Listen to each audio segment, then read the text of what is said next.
Your mind is not a mystery. It is not chaos. It is not some wild force you are destined to fight forever. Your mind is a machine, precise, programmed, predictable. Once you understand how it's fed, because what you feed it becomes what it builds. And what it builds becomes what you live.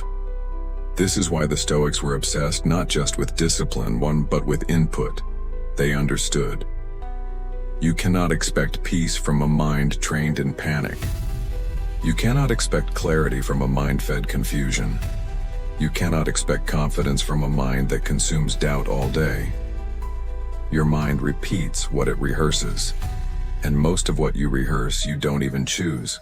You let the feed scroll. You let the news dictate your mood. You let other people's anxiety become your soundtrack. And you wonder why you feel scattered, uncertain, tired before the day even begins. It's not you. It's your programming. And here's the truth no one tells you. You are always being brainwashed. The only question is, by who? By marketers? By culture? By fear? By comparison? By unresolved versions of yourself? Or by you? Conscious, deliberate, aligned? This is where Stoicism becomes power. Because the Stoic doesn't wait to feel better. He feeds better. He wakes with intention. He rehearses truth. He speaks clarity to himself before the world has a chance to speak confusion. He brainwashes himself, not in denial, but in discipline. He builds mental immunity not by avoiding life, but by filtering what enters. Because the inputs you allow become the thoughts you believe. And the thoughts you believe become the actions you normalize. And the actions you normalize become the life you tolerate. So if you want success, don't wait for the world to deliver it. Train your mind to become the kind of machine that produces it by default. Success is not luck. It's alignment between what you think, what you say, and what you repeatedly do. And abundance? That's not a gift. It's a signal from a nervous system that's not at war with itself anymore. You want peace? Feed your mind silence. You want strength? Feed it boundaries. You want clarity? Stop giving it junk. You would never pour garbage into the engine of a car and expect it to drive straight. So why pour chaos into your consciousness and expect your life to feel like peace? The mind obeys its inputs. The Stoics knew that, and they chose theirs manually. They read with purpose. They reflected before reacting. They rehearsed calm so that when the world broke out in chaos and they didn't need to fake strength. It was already embedded. That's what you must build. A mind that doesn't flinch. A mind that doesn't obey the first thought that enters. A mind that filters like a guardian and speaks to itself like a king. Not a tyrant, not a victim, not a salesman, a king, with clarity, with direction, with standard. This is not ego. This is design, and you must design it daily, with what you see, with what you hear, with what you allow, with what you repeat. Because what you repeat becomes you. Every day a conversation is happening inside you. Not with anyone else, not out loud, but silently, constantly. A voice narrating your life. That voice is not neutral. It is either building your future or echoing your past.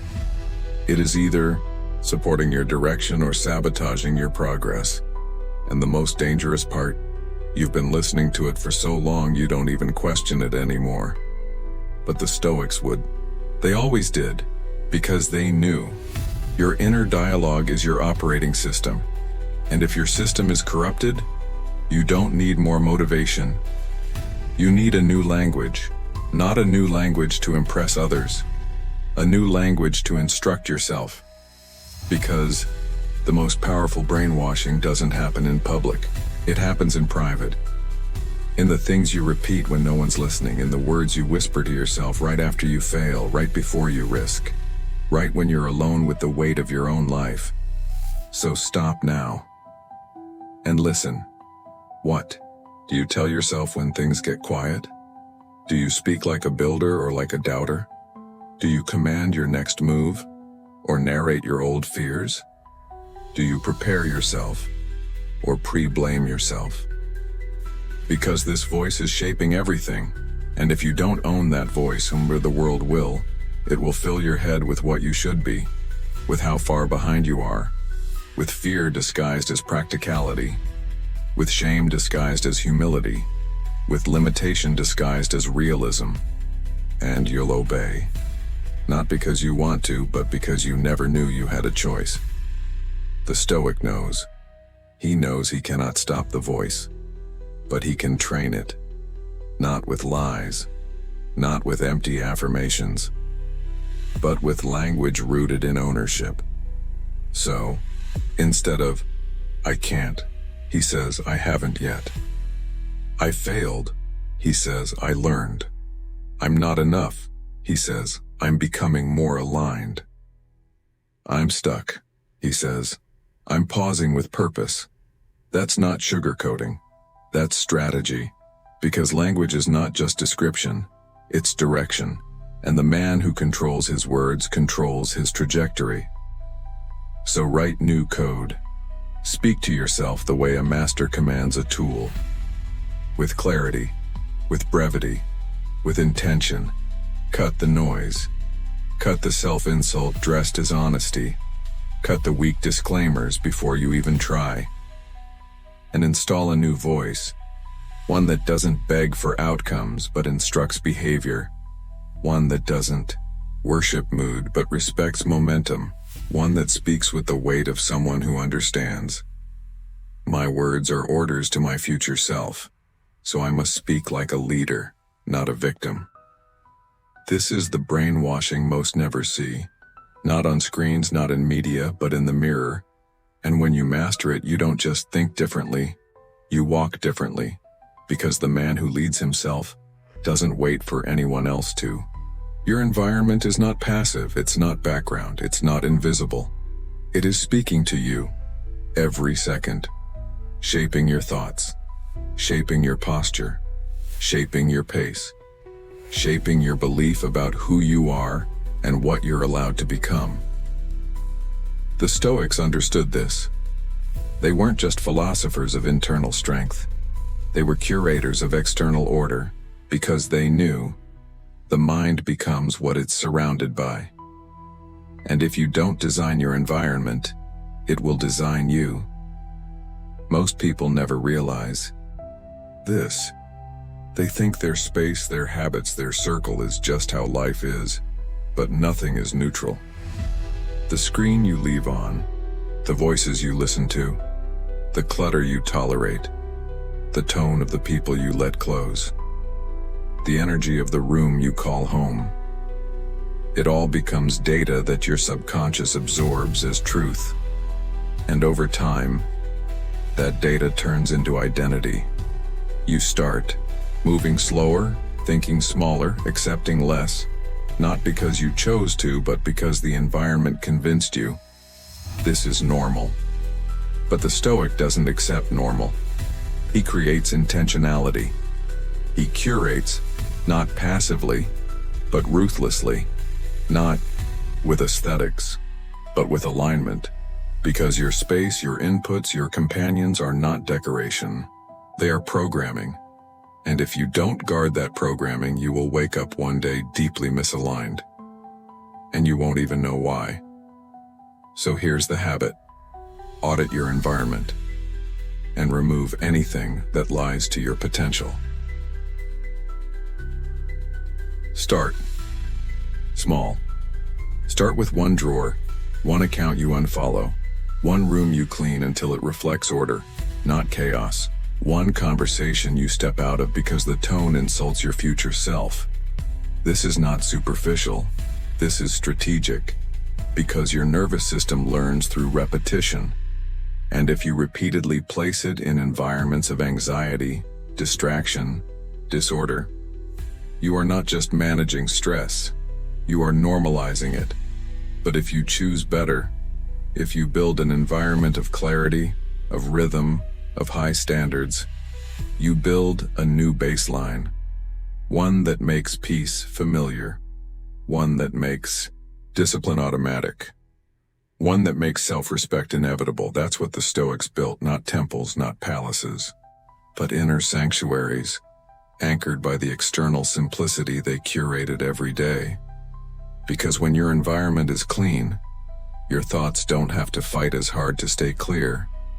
When your inputs are pure, your decisions don't feel like uphill battles. And when your space reflects the life you're becoming, you start stepping into it long before the world recognizes it. That's how success begins.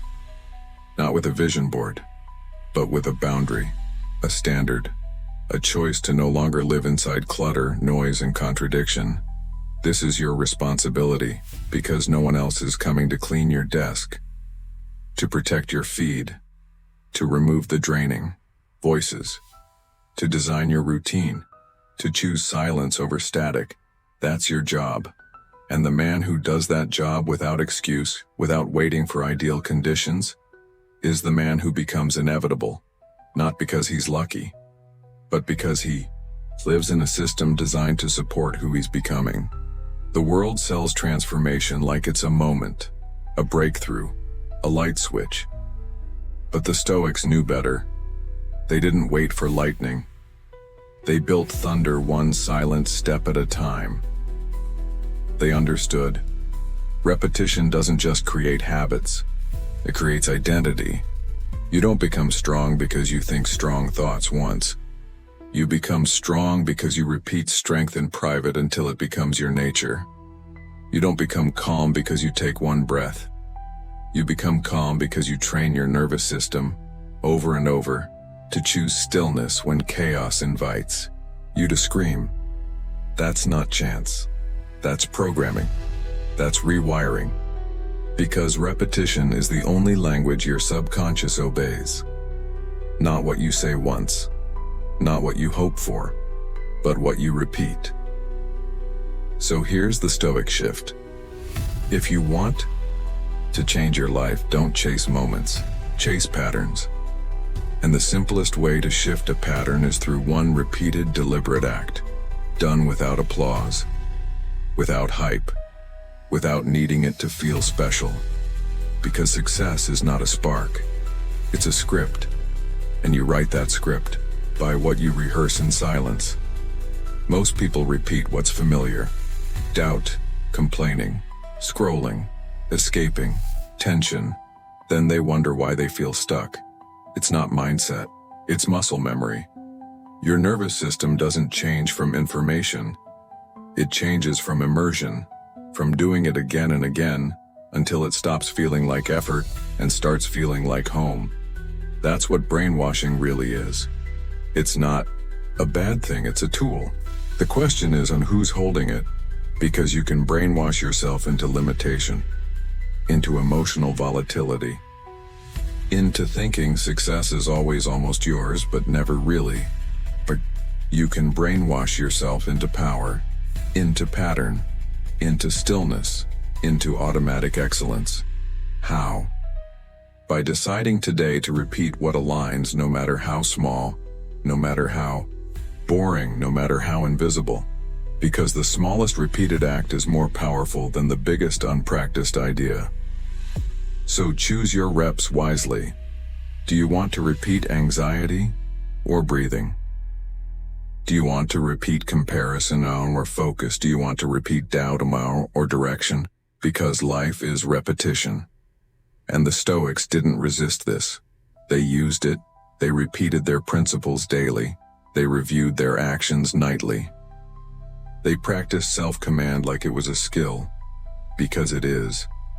And the man who practices long enough eventually becomes what he no longer has to think about. That's the goal. Not to try harder, but to become someone whose default setting is already aligned. That's how abundance is built. Not through obsession with outcomes, but through obsession with inputs.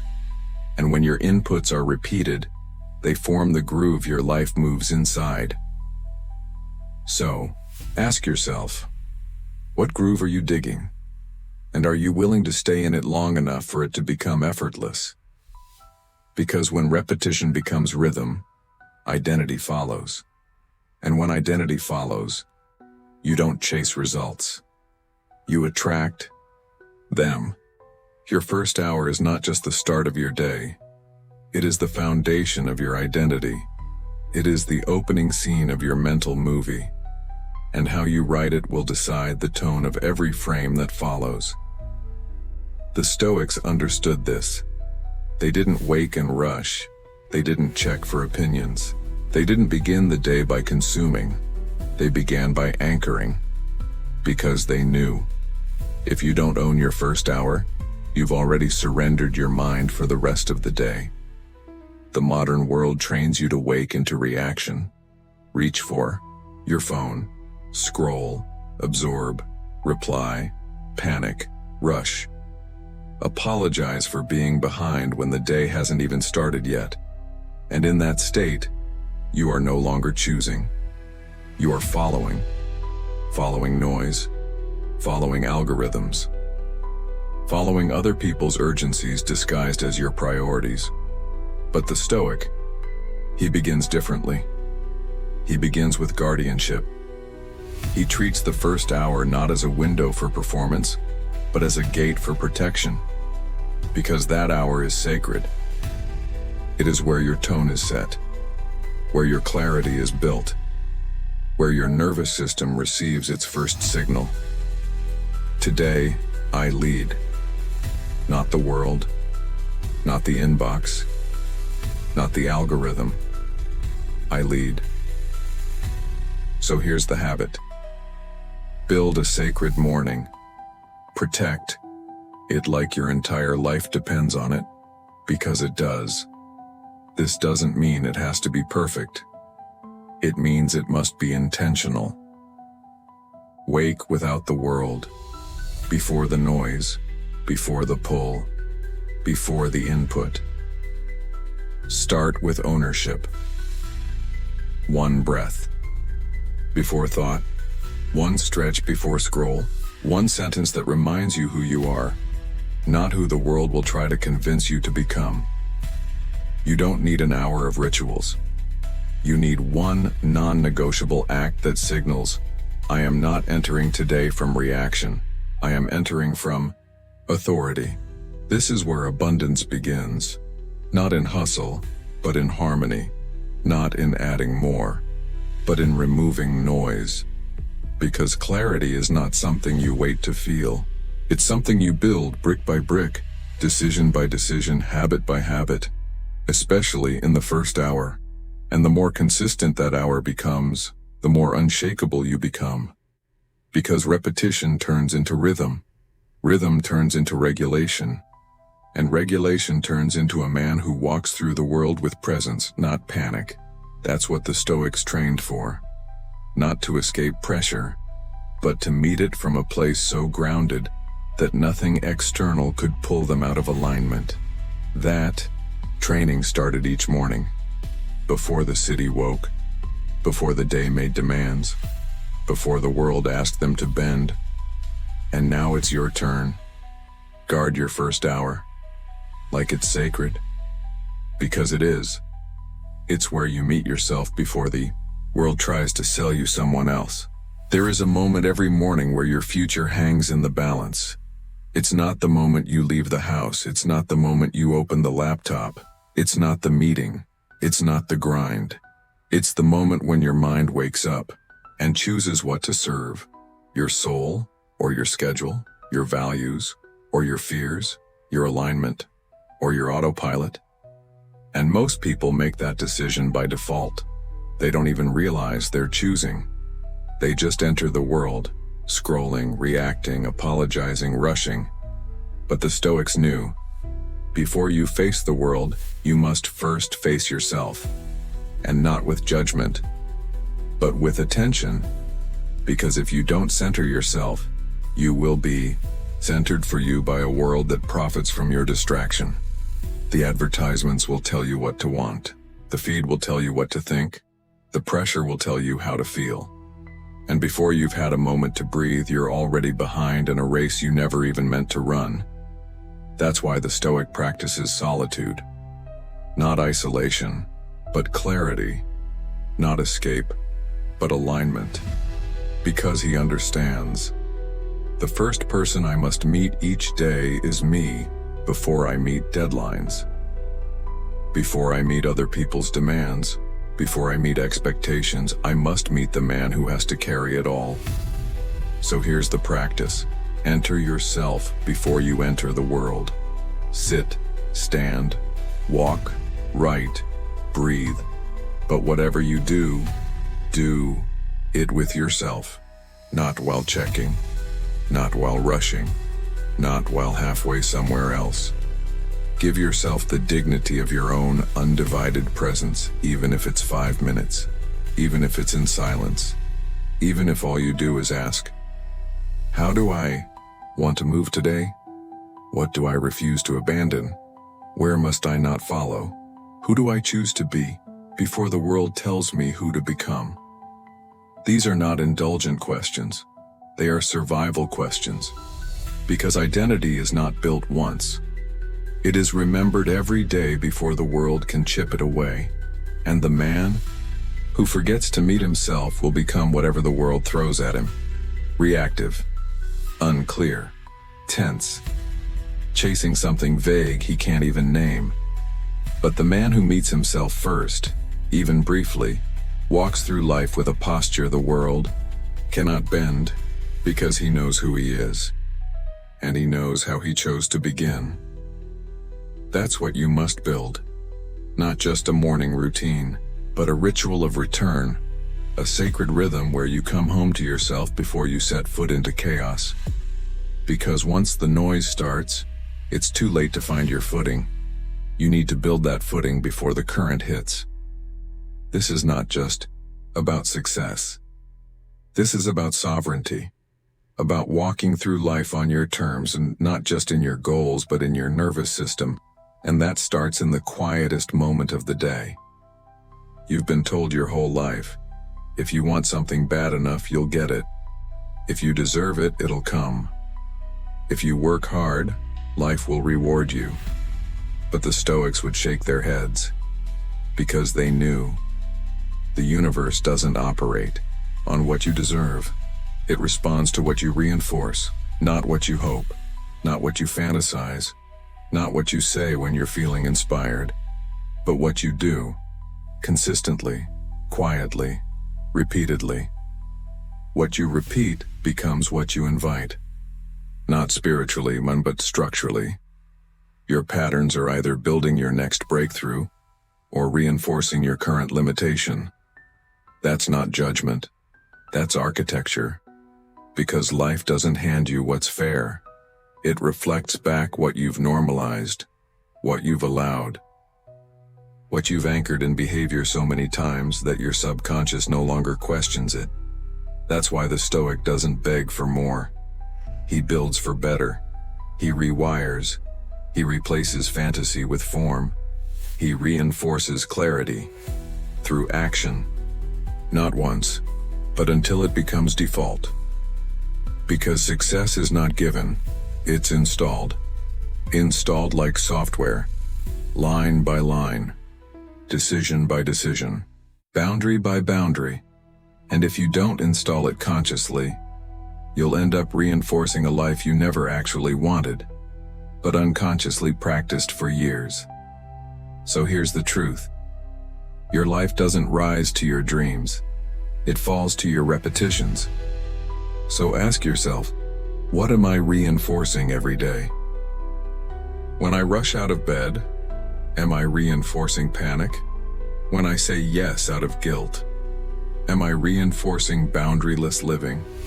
When I avoid hard conversations, am I reinforcing weakness? When I scroll to escape, am I reinforcing avoidance? These are not random acts. They are votes. votes for a version of you that will either dominate your future or quietly destroy it. And the Stoic? He votes intentionally, even in small things. Especially in small things. He walks into a room with presence because he reinforced stillness and silence. He speaks with clarity because he reinforced thought before speech. He refuses to negotiate with mediocrity because he reinforced standards long before anyone else believed in them. That's not ego. That's consistency. And consistency is the real currency. Because the world will tell you what you should be, but your behavior tells the world what you will be. So stop chasing what you think you deserve and start reinforcing what your future demands. One act, one choice, one refusal to repeat what no longer belongs in your life. Because repetition is a hammer, and every day you swing it. The only question is, what structure are you building with it? Every day your mind is listening, not to the world, not to your boss, not to your critics, to you. The words you say when you rise, the thoughts you rehearse when no one's watching, the phrases you whisper under your breath when something doesn't go your way. That's the real script. That's the true training. That's the voice you believe more than any motivational clip, any mentor, any message from the outside. Self-talk is self-training, and most people are training themselves to fail. Not out of intention, out of repetition, out of language they never paused to question, out of emotional habits passed down like furniture. This is just how I think. This is just who I am. But the Stoic, he doesn't accept that. He rewrites, he retrains. He speaks on purpose because he knows. The body obeys the voice of the mind, and the mind obeys the words it hears the most. You say, "I'm tired" every morning, your body will follow. You say, "I always mess this up," your nervous system will make sure that truth sticks. You say, "It's not worth it," then every challenge will feel heavier. But if you say, "I've trained for this," everything changes, because your brain starts to filter reality in alignment with that identity. That's not fantasy. That's function. That's neuroscience. That's programming.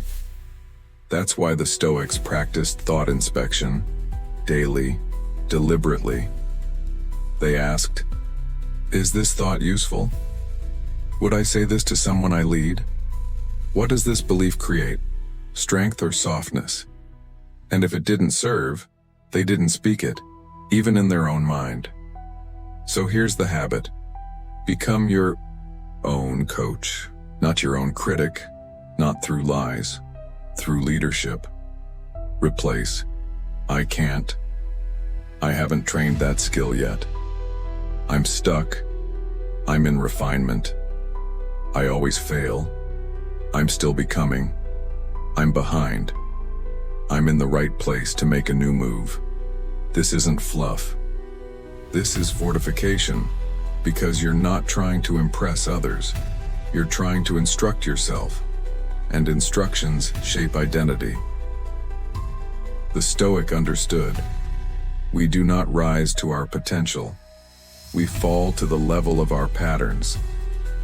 And the deepest pattern is how you speak to yourself when no one else is listening. So train it. Train that voice to be clean, to be strong, to be firm without being cruel, to be wise without being dramatic. And soon, you'll notice something. You'll stop collapsing at small resistance. You'll stop doubting when it gets quiet. You'll stop needing applause just to keep moving. Because you'll have your own inner standard bearer. And when that voice is aligned, the rest of the world can stay noisy. You'll keep walking. People chase success like it's a goal, like it's something they'll arrive at if they just work hard enough, push long enough, sacrifice everything and hope it pays off. But the Stoics would say, success is not a place. It's a nervous system, a way of existing. of responding, of being. And if your system isn't stable, no amount of success will feel like it's yours. Because your bank account can rise, but if your nervous system collapses under pressure, you'll feel poor no matter what you own. Your body can be healthy, but if your mind is in chaos, you'll still live like a prisoner. Your schedule can be full, but if your breath is shallow and reactive, you are not in control. You're in survival. The Stoic knew this. It is not what you have that defines you, it is what you can hold. And holding requires regulation. Regulation is not weakness, it's not emotional control in the rigid sense. It's readiness, it's resilience. It's your ability to meet life without losing your anchor. That's why when others chased glory, the Stoics trained grounding. They practiced stillness under tension, calm under insult, focus under fatigue, because they weren't trying to impress the world. They were trying to build a system that could sustain their values even when life got heavy. And that's what you must do. If you want real success, build the nervous system that can carry it. Not just the resume, not just the image, not just the grind. Build the system. That means breath. That means space. That means pause. That means saying no. Not because you're afraid, but because your energy is disciplined. Because without regulation, you'll sabotage the very thing you work to earn. You'll say yes to everything until nothing feels aligned. You'll snap in small moments because you never trained your stillness. You'll feel overwhelmed not because of your schedule, but because of your untrained response to it. So what's the solution? It's not another goal. It's not another 10-year vision. It's a simple question. Can my system hold what I say I want? If you want impact, can your voice stay clear when misunderstood? If you want money, can your habits stay clean when it arrives? If you want love, can your patterns stay kind when tested? These are nervous system questions, not philosophical ones, not hypothetical ones. They're physical, and the training begins small. One deep breath before responding. One full exhale when you feel urgency. One no that protects your capacity. One grounded morning that keeps you from being hijacked. That's nervous system work. That's the kind of brainwashing you want. To install calm as your baseline, because from calm, you make decisions. From calm, you attract clarity. From calm, you move like someone who doesn't chase, because he chooses. And when calm is your default, the world feels less like a storm and more like a current you know how to swim in. That's Stoic success, not found in applause, not found in escape, but found in your ability to hold yourself steady in a world designed to knock you over. When the pressure comes, most people hope they'll rise, that adrenaline will kick in, that courage will appear, that they'll become the best version of themselves just because the moment demands it. But the Stoics knew better. They didn't count on adrenaline. They didn't wait for inspiration. They knew, you don't rise to pressure. You fall back to the level of your practice. When the heat is on, you revert to what's normal for you. Not what's ideal, not what's heroic, not what you believe. When things are calm, you return to your baseline, and your baseline is built through repetition. So when the stakes are high, you don't rise, you reveal. You reveal your training. You reveal your habits. You reveal your systems. And if those systems are weak, the moment breaks you. But if those systems are sound, the moment activates you. That's why the Stoics practiced under calm for what they would face under chaos. They trained breath not when they were overwhelmed but before. They trained clarity not in battle, but in solitude. They trained restraint not when insulted, but when alone. Because they understood. Pressure is not the time to learn. It's the time to deploy what you've already embodied. And if you haven't embodied it, you'll default to fear. You'll default to confusion, to defensiveness, to whatever pattern is most rehearsed, not most wanted. That's why daily practice is sacred, not because it looks impressive, but because it rewires your return point. And that return point is where your life moves from. So what are you practicing? Not occasionally, but consistently. Are you practicing silence or reactivity? Are you practicing presence or escape?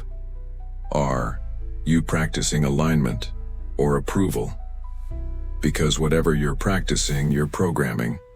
And whatever you're programming will run when the pressure comes. This is why the Stoic repeats his values. This is why he returns to his journal. Why he reviews his day.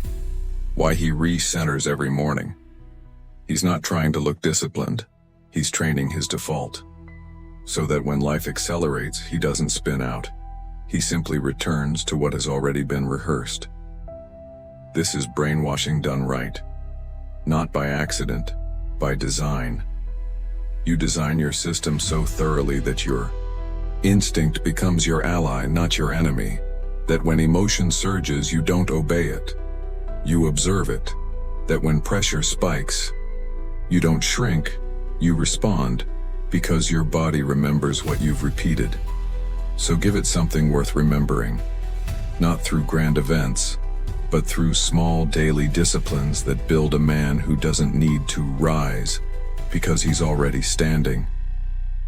The world has trained you to believe that how you feel should be the compass for what you do, but that is the fastest way to build a life that crumbles in the wind, because feelings are not facts. They are weather. They shift, they swirl, they seduce, and they disappear, leaving you with the consequences of whatever you did when they were loudest. The Stoics knew this. They were not anti-emotion. They were anti-dependence. They didn't suppress, they structured. They understood that emotion has a voice, but not a vote. That strength is not about never feeling. It's about never obeying feelings that lead you away from what matters. So here's the habit. Live on standards, not on feelings. Because feelings will tell you to sleep in. Standards will tell you to rise. Feelings will tell you to scroll. Standards will tell you to start. Feelings will tell you to react. Standards will tell you to breathe. Feelings want relief. Standards want alignment. And if you want to become someone who can be counted on, especially by yourself, you must decide which one leads. The Stoic never asks, "How do I feel about this?" He asks, "What did I say I would do?" He doesn't look for motivation. He looks for the next move that aligns with his values, and he does it without drama, because drama is the language of emotion. But execution, that's the language of discipline. And discipline is where dignity begins.